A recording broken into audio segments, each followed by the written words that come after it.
గౌరవ సజ్జనార్ సార్ గారు, అసలు మీరు ఏం సమాధానం చెప్తున్నారు? ఈ సమాజానికి ఏం మెసేజ్ ఇస్తా ఉన్నారు? ఆ హీరోలను అంటే వాళ్ళ డూప్ హీరోలను తీసుకొచ్చి మీ పక్కన కూర్చొని పెట్టుకొని మీ పరిస్థితి, మీ వాల్యూ ఎందుకు తీసుకుంటున్నారు సార్ మీరు ఇంతకీ?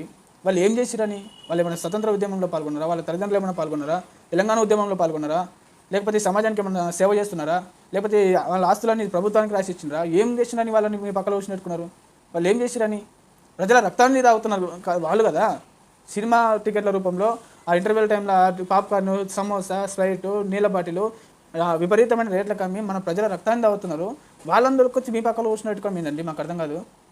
దేశ యువత, ఈ రాష్ట్ర యువత చాలా ఆలోచిస్తుంది మీరు చేస్తున్న పని. మీకు మంచి పేరున్నది, ఈ సందర్భంలో ఈ ఈ సిచ్యువేషన్లో మీ పేరు మొత్తం ఖరాబ్ చేసుకుంటున్నారు. మళ్ళీ దీని మీద మాకు ట్రోలింగ్ చేయదంటా ఉన్నారు. మీరు ట్రోలింగ్ చేయకపోతే ఏం చేస్తారు సార్? మరి ట్రోలింగ్ అంటే మేము ప్రశ్నించొద్దా? ఏం చేస్తున్నారని మీరు ప్రశ్నించొద్దా?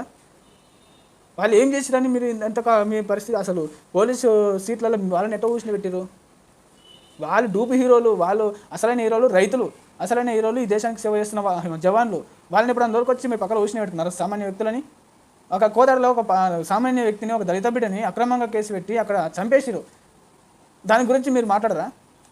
వాళ్ళ బాధితులను దొరికొచ్చి మేము న్యాయం చేస్తామమ్మా, అక్కడున్న ఎస్ఐని, సిఐని, అక్కడున్న డిఎస్పీని అందరినీ మేము సస్పెండ్ చేస్తాము, మీకు న్యాయం చేస్తాము, మీకు ఉద్యోగం ఇస్తాము మీ ఇంట్లో అని చెప్పి దాని గురించి మాట్లాడరా?